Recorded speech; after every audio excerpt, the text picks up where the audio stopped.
Esses dias eu me peguei pensando há quanto tempo mais ou menos eu faço terapia. E aí, chegando nos cálculos, eu cheguei em 5 anos, mais ou menos. Assim, terapia direto, sem fazer e pausar. E aí eu tava pensando o quanto eu me desenvolvi nesse processo e o que eu tenho aprendido nessa caminhada. E decidi trazer isso para vocês, porque muitas das coisas que eu imaginava que eu desenvolveria, enfim, o caminho não foi bem do jeito que eu imaginava, digamos assim. Teve momentos que eu queria desistir, teve momentos que eu achava que eu estava piorando ao invés de melhorar, que eu pensava, eu não devia nem ter mexido nisso. Mas, no geral, é um processo muito incrível de autoconhecimento. Então, eu queria falar um pouquinho para vocês sobre como eu tenho me sentido em relação a isso e, quem sabe, fazer você refletir um pouquinho. Vem comigo?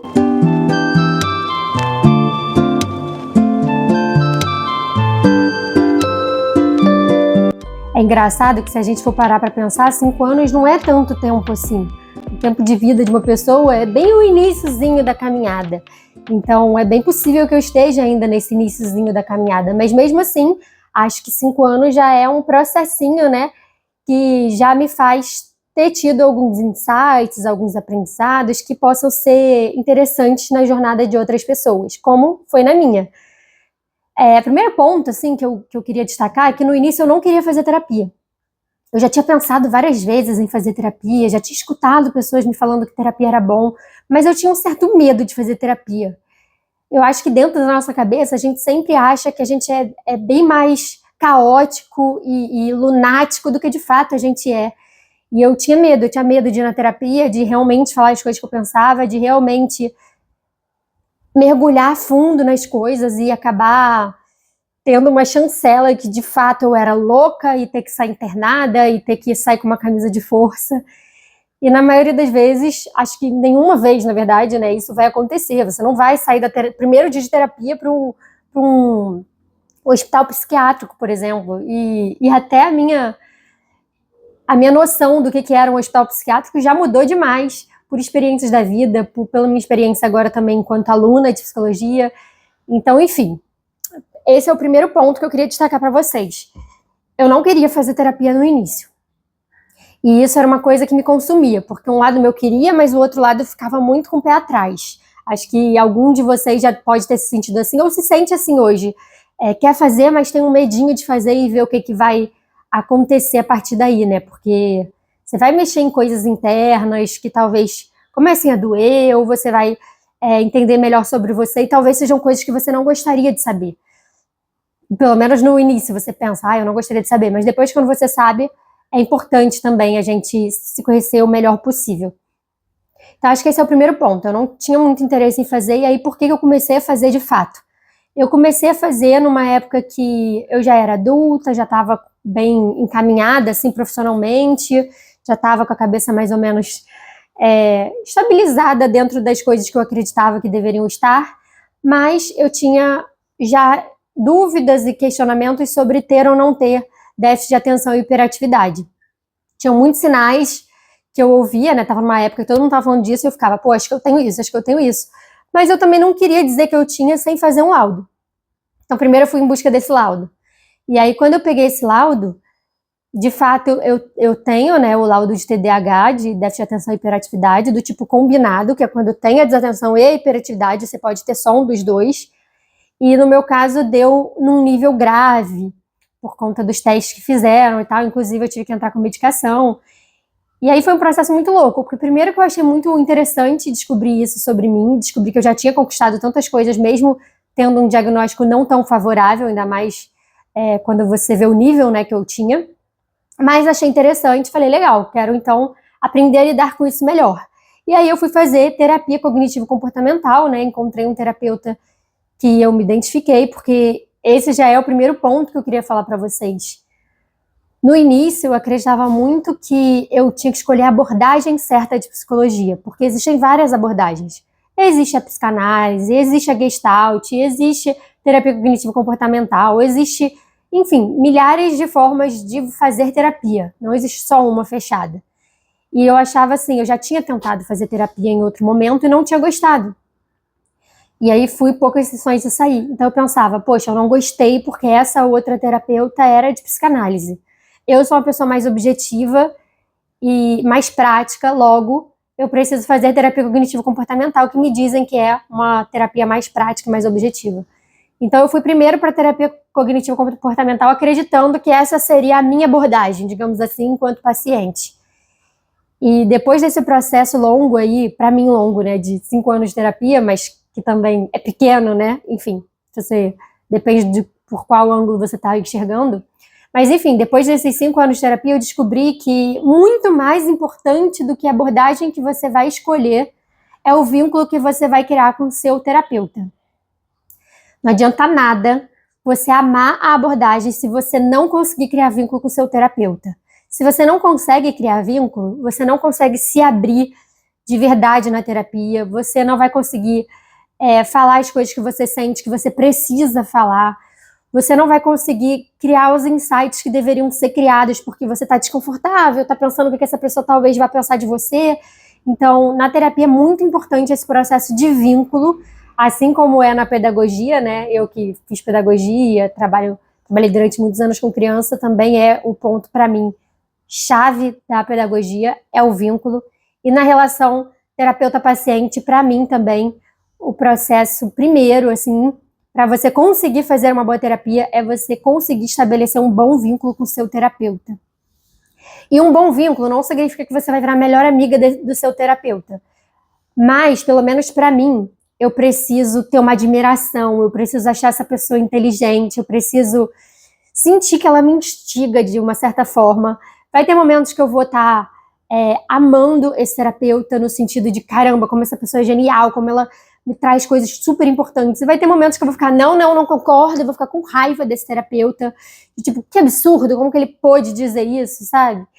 Mas precisa ter esse vínculo e precisa ter esses sentimentos durante, assim, o seu processo terapêutico, sabe? De intensidade, digamos assim. Pelo menos para mim foi assim que funciona. Tem momentos que eu tô gostando do terapeuta, tem momentos que eu não tô gostando tanto, mas tem um vínculo. O vínculo tá sempre ali. Então esse é a primeira coisa que eu aprendi na terapia, que já é um pouco diferente do que eu imaginava.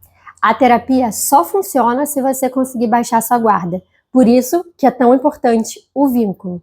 Porque é necessário você demonstrar suas vulnerabilidades. E não é um processo fácil. Você precisa ser honesto, não só com o terapeuta que está ali, mas consigo mesma. Você está investindo o seu tempo nisso, o seu dinheiro nisso, e já que você está fazendo isso, está se propondo fazer isso, que você faça completamente aberto a esse processo. Lembrando que a pessoa que está ali é um profissional, não é uma pessoa que está ali para te julgar. E se ela estiver fazendo isso, provavelmente você deveria buscar um outro terapeuta, porque a intenção e o trabalho que um psicólogo deve fazer é te ajudar a refletir e gerar um autoconhecimento, e te melhorar em questões de sofrimento mental e não ficar te julgando. Então, eu acho que é muito importante e ajuda demais no seu tratamento você ser muito honesto com o que você está sentindo, com as coisas que passam na sua cabeça. Mesmo que pareçam coisas bobas, mesmo que pareçam ser coisas absurdas. Mesmo que muitas vezes, quando eu ia falar para o psicólogo, eu falava, eu sei que isso é errado, mas passa pela minha cabeça tal e tal coisa. Eu sei que eu não deveria pensar isso, mas às vezes eu sinto muita raiva de tal situação, de tal pessoa, e eu tenho vontade de bater nela. Não significa que eu vou fazer, mas eu penso isso. E acho que é até libertador você poder botar para fora essas coisas que a gente, na sociedade, não pode colocar para fora dessa forma, pode ser mal interpretado. Então, esse profissional, ele tá ali para te ajudar a entender a raiz dessas questões, desses sentimentos, e te mostrar, te ensinar qual a melhor forma de você agir diante disso. Porque não tem nenhum problema eu pensar coisas absurdas, o problema é eu fazer coisas absurdas. Então, todo mundo tem pensamentos absurdos. Então, ele tá ali como profissional para te ajudar a acolher qualquer sentimento, qualquer pensamento que venha na sua cabeça e te ajudar a transformar isso numa coisa boa e prática no seu dia a dia. Quanto mais sincero você é, mais ferramentas esse terapeuta vai ter para te ajudar.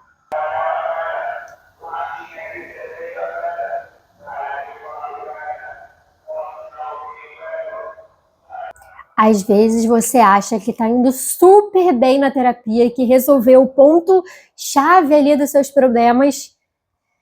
E aí, o terapeuta te faz uma perguntinha, um comentário que vai por água abaixo, assim, o que você tinha sentido, e você pensa, meu Deus, socorro, socorro, essa é a palavra. Você pensa socorro, você pensa, meu Deus, eu não sabia que isso estava aí. Parece que abre uma tampa de alguma coisa, vai saindo coisa de dentro, e você fica num processo meio de desespero. Eu acho que isso é uma coisa que as pessoas não falam muito, mas é isso. Desenvolvimento não é uma coisa linear.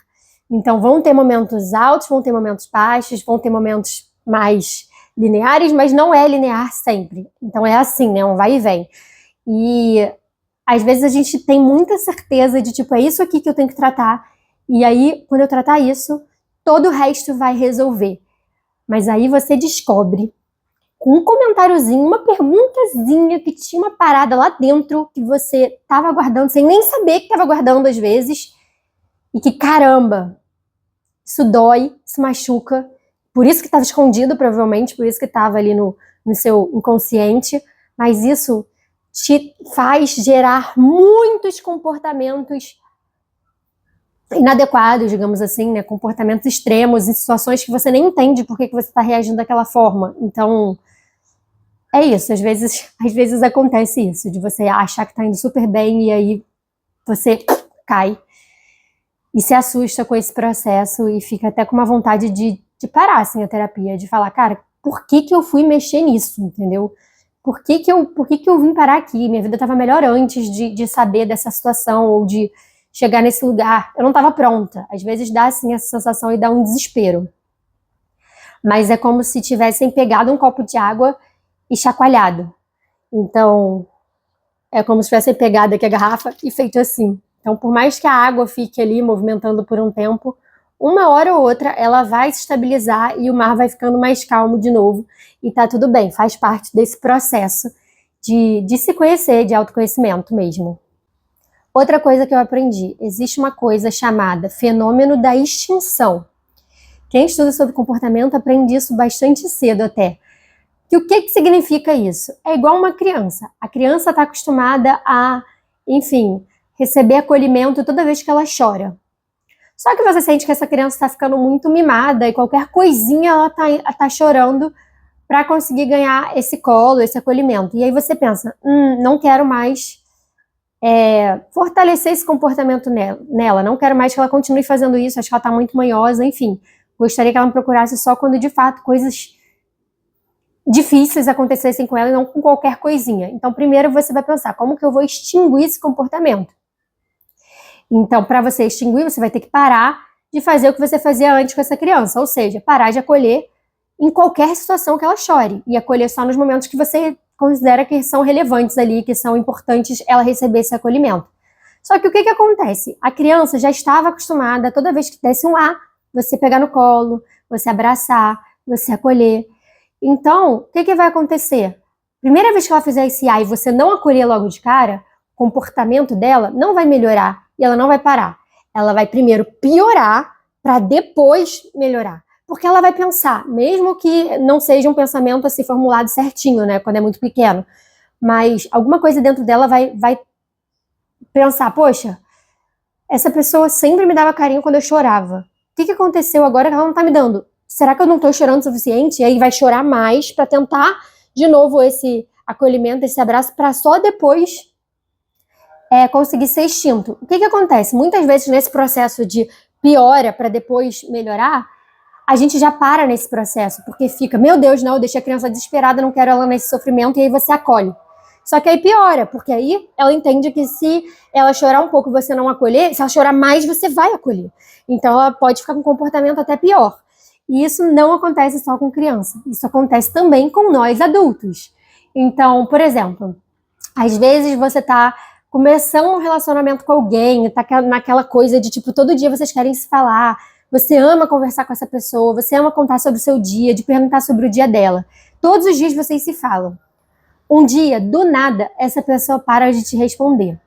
Pode ser até que de início você pense, vai ver que foi um dia que ela estava ocupada e tal, e ela não conseguiu responder, enfim, pode estar acontecendo alguma coisa. mas você vai perguntar: oi, fulano, tudo bem? Aconteceu alguma coisa? Se essa pessoa continua sem te responder, sendo que antes ela te respondia todo dia, vai ter um momento que você vai ficar com raiva. E que você vai falar coisas que talvez você, se tivesse primeiro se acalmado, não falaria. Como, por exemplo, você tem que ter responsabilidade afetiva, você tá sendo um babaca. Como é que você começa a conversar todo dia com uma pessoa e depois você ignora? Eu não quero mais saber de você e bloqueia, né? Então, você pode ter um pico de comportamento agressivo para só depois que você vê que essa pessoa continuou sem te responder muito e muito tempo, você meio que desiste. Mas, se essa pessoa te responder nesse momento que você está no ápice da raiva, isso vai te estimular a manter esse comportamento da raiva, né? Enfim, então muitas vezes acontece isso, nosso comportamento primeiro piora para depois melhorar. Então, quando eu estava no meu primeiro processo lá terapêutico, com a terapia cognitivo-comportamental, com o meu primeiro psicólogo que eu tratei por mais tempo e tal, eu estava tendo umas crisezinhas de ansiedade e a gente estava trabalhando isso. Só que aí teve um dia que ele me fez uma dessas perguntas difíceis de lidar, e aí um pouco de tempo depois que eu comecei a entender essas coisas que a gente tinha trabalhado em terapia, eu tive uma crise de pânico, e eu nunca tinha tido uma crise de pânico. Qual é a diferença da crise de ansiedade para a crise de pânico? Na crise de ansiedade, você sabe que você está tendo uma crise de ansiedade. Seu coração acelera, você começa a suar, você sabe que você está ansioso. Na crise de pânico, você não sabe. É uma crise de ansiedade tão forte que você não entende o que está acontecendo. E você acha que você está morrendo. Então eu achei que eu estava tendo um infarto. Fui parar no hospital. Enfim, foi terrível. Eu nunca tinha sentido aquilo na minha vida. Ou seja, minhas crises de ansiedade. Primeiro eu tive um aumento da minha reação para depois eu parar de ter crise de ansiedade. E foi bizarro, porque depois que eu tive essa crise de pânico, eu fiquei um tempão tendo várias crisezinhas maiores do que as que eu tinha antes de ansiedade, mas nunca mais tive crise de pânico, mas fiquei um tempo tendo mais ansiedade. Por quê? Porque eu tava com medo de ter aquela crise de novo também, entendeu? Então eu fiquei um tempo nesse processo e pensando muito isso de, putz, será que eu devia ter mexido nesse negócio, nesse vespeiro? Será que eu devia estar na terapia? Porque, caraca, eu nunca tinha sentido essa coisa horrorosa e agora eu senti, e aí tá tudo errado. Mas foi muito importante para mim também não parar a terapia nesse momento. Porque ter o meu psicólogo ali comigo, me dando a mão, no momento que eu tava nesse pico, e ter ele forte ali comigo, aquele momento todo, ter um vínculo forte com o meu terapeuta, fez eu entender que fazia parte do processo. Fazia parte do processo que eu tava vivendo e que agora, finalmente, eu tava colocando para fora as coisas que eu sentia e não tava engolindo. Então eu entendi que eu tive um momento de alta desse comportamento que eu não queria ter mais, mas eu entendi o motivo daquilo e eu confiei no trabalho do meu terapeuta, eu confiei que ele sabia o que ele estava fazendo, mesmo eu não entendendo 100%, e falei, beleza, ele está aqui comigo e ele vai continuar aqui comigo, e eu tô me sentindo acolhida e eu tô me sentindo segura com esse profissional, então eu vou continuar em frente. E aí, isso foi um ponto, assim, crucial na minha evolução na terapia e enquanto pessoa, assim, acho que foi um dos pontos mais importantes, talvez, da minha jornada inteira de autoconhecimento. Acho que foi esse momento, assim, que eu tive coragem de continuar a terapia, mesmo naquele momento que estava desesperador. E aí, continuando mais ou menos nesse assunto, às vezes você tem até a sensação de que a sua saúde mental piorou, porque tinham coisas que estavam por debaixo do pano que agora você está começando a enxergar e entender. Então, é igual aquela coisa de se a gente começar a pensar, nossa, um carro preto, e você tá querendo um carro preto, aí você parece que só tá vendo carro preto agora. Ou você quer comprar um tênis, e aí um tênis específico, aí você começa a ver todo mundo com aquele tênis, e você começa a achar que todo mundo comprou aquele tênis. Antes a gente não enxergava porque aquilo não tava, né, na nossa mente, a gente não tava pensando nisso. Quando a gente começa a pensar, vai parecendo direto, pipocando direto essa situação, né? Então, na terapia, a mesma coisa. Às vezes você não percebia por que você tinha determinado comportamento ou certa coisa específica te incomodava tanto.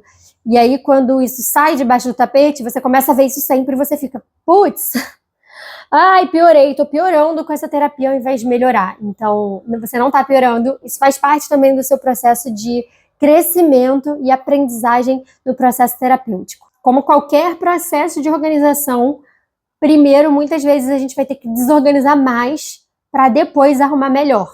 Então, se seu guarda-roupa tá todo bagunçado, não adianta você pegar o que tá por cima ali e dobrar.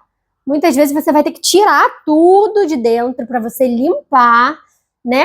E aí depois que você bota tudo para fora, que você consegue de fato ver o que você quer deixar, o que você não quer deixar, e você consegue deixar de fato organizado. E a gente não arruma o guarda-roupa só uma vez, né?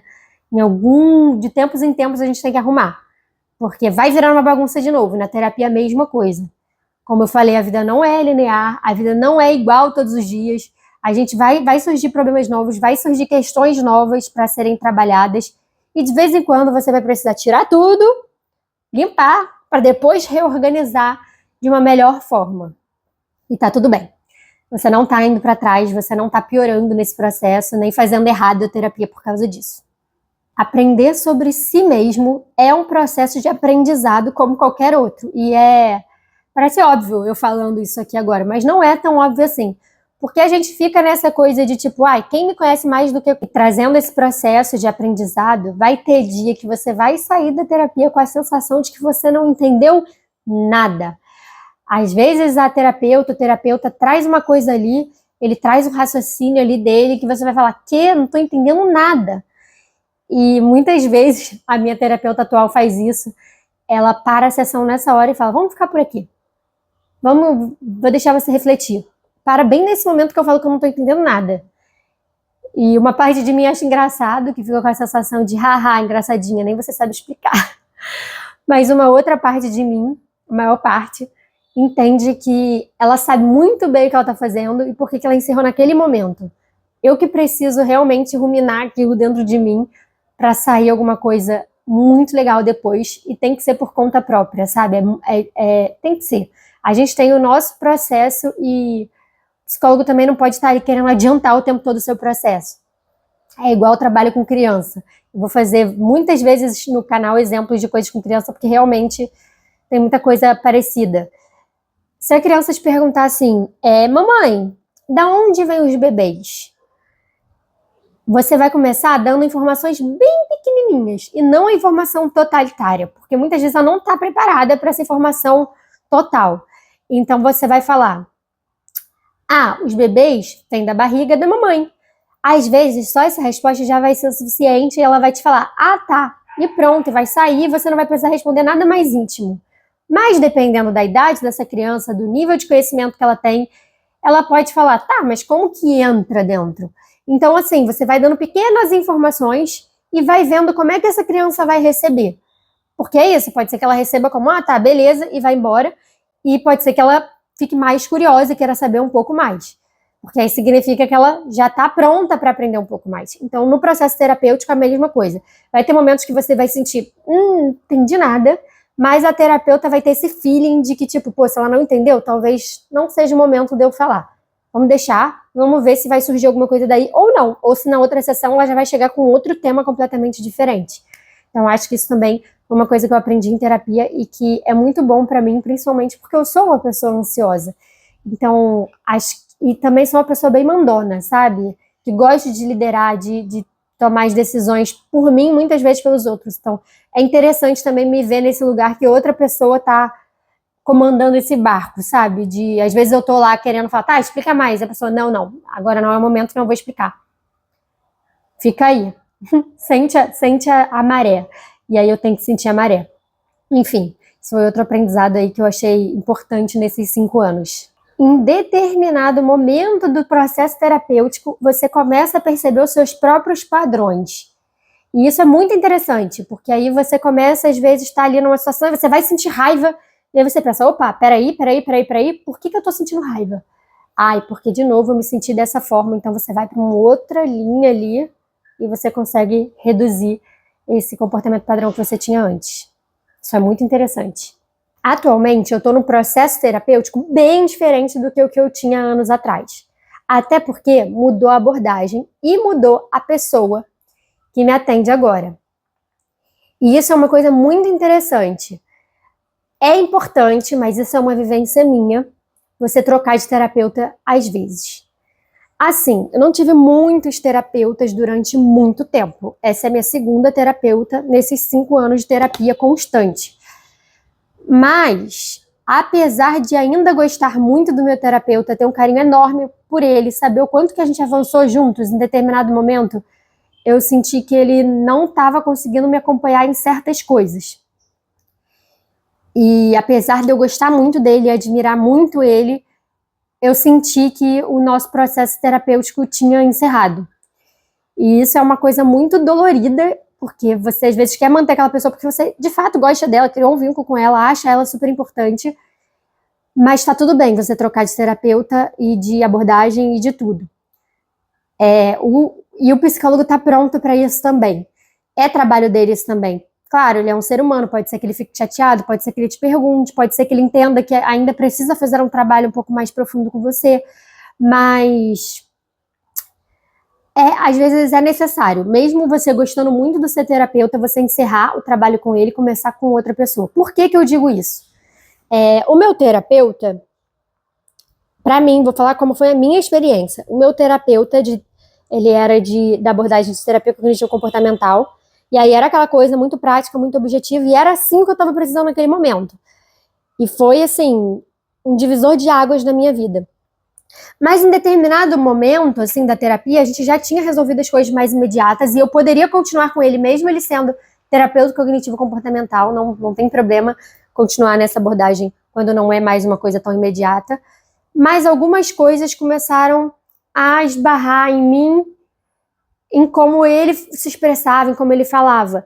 E aí eu percebi, tem uma questão aqui que talvez ele não alcance. Eu tô querendo falar sobre coisas específicas que uma mulher vive. E aí ele, enquanto homem, não conseguia me acompanhar nesses raciocínios como eu gostaria, e isso me gerava um certo incômodo. Então eu decidi encerrar essa terapia por esse fator e por outros também, né? Fiquei um tempinho bem pouco sem terapia e depois resolvi voltar para terapia. E aí nesse processo de voltar para terapia, eu encontrei a minha atual terapeuta, que é de psicanálise, e é engraçado porque antes eu falava jamais vou fazer psicanálise, até porque eu já tinha tido uma experiência no passado com uma psicanalista e eu tinha detestado, então eu achava que era por conta da abordagem. E não era por isso, na verdade eu achava aquela psicóloga rasa, eu achava que ela não sabia me conduzir direito, eu achava que a gente não estava chegando em lugar nenhum, e não que ela seja de fato rasa ou que ela não estivesse chegando em lugar nenhum, mas eu não me identifiquei com a forma que ela conduzia. E aí quando eu cheguei nessa terapeuta atual, eu, por acaso era psicanálise, eu não pude escolher qual era a abordagem dela, porque era um momento que eu estava apertada de grana, e aí eu fui procurar terapeuta na minha faculdade, aí lá tem um processo de atendimento social, então, enfim, é mais barato, então eu precisava ir nesse lugar. Lá eu não podia escolher a abordagem, então foi a que veio. Mas desde a primeira sessão, eu vi naquela psicóloga muita inteligência, muita astúcia, e aí eu fiquei instigada em ver para que lado ela ia me levar. E aí foi bem interessante, porque foi realmente um processo terapêutico completamente diferente da outra psicanalista que eu conheci. Muitas vezes eu me incomodava e queria a abordagem anterior, ou talvez eu queria o psicólogo anterior, né, vai saber. Mas com o tempo a gente foi se entendendo e eu tô chegando em processos hoje que eu não acredito que eu chegaria com o meu antigo terapeuta. Como também tem coisas que eu não sei se eu conseguiria ter passado com a minha terapeuta atual e que eu consegui passar muito bem com o meu terapeuta antigo. Então, acho que é muito importante para o desenvolvimento, como pessoa, você se instigar de diferentes formas. Então, se você já está muitos anos com o seu terapeuta, talvez chegue um momento que você sinta que não tem mais o que extrair dali. E não significa que não tem mais o que você desenvolver, porque sempre vai ter coisas para a gente desenvolver. E às vezes uma outra pessoa com outro olhar, com outra abordagem, vai conseguir te mostrar coisas que você nunca tinha pensado, o outro terapeuta também nunca tinha pensado, e também podem ser coisas cruciais para o seu desenvolvimento. Então, acho que mudar, depois de muito tempo numa terapia, mesmo gostando de terapeuta, às vezes pode ser uma luz incrível na sua jornada de autoconhecimento.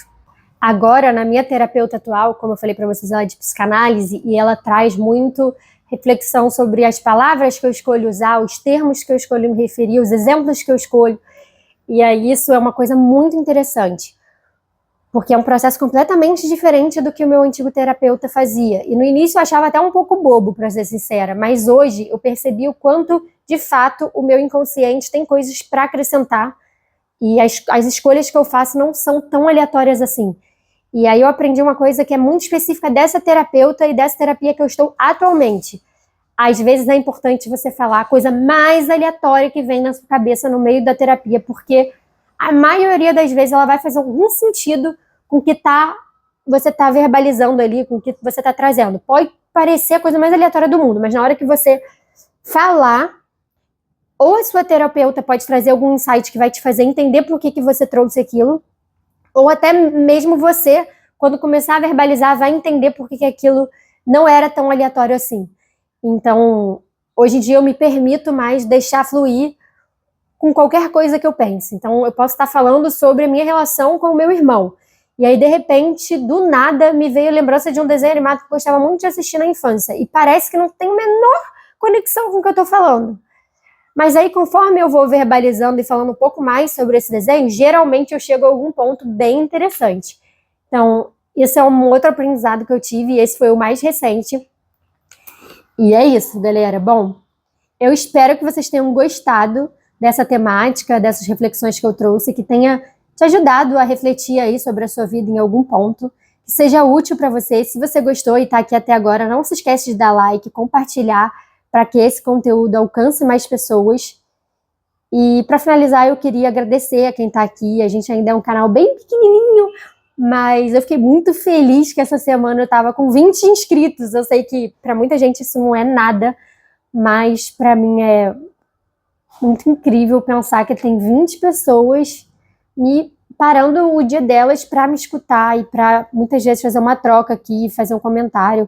Então, se você tiver alguma coisa a acrescentar, alguma outra coisa que você aprendeu que você queira falar, ou falar de algum desses tópicos que eu falei, sinta-se à vontade. Eu fico muito feliz quando vocês trocam comigo, até porque a intenção do meu canal é essa, é encontrar pessoas que tenham ideais parecidos com os meus, que queiram conversar, que queiram dialogar e que queiram se desenvolver de uma forma tranquila. Enfim, gente, é isso. Um beijo e até a próxima pausa. Tchau!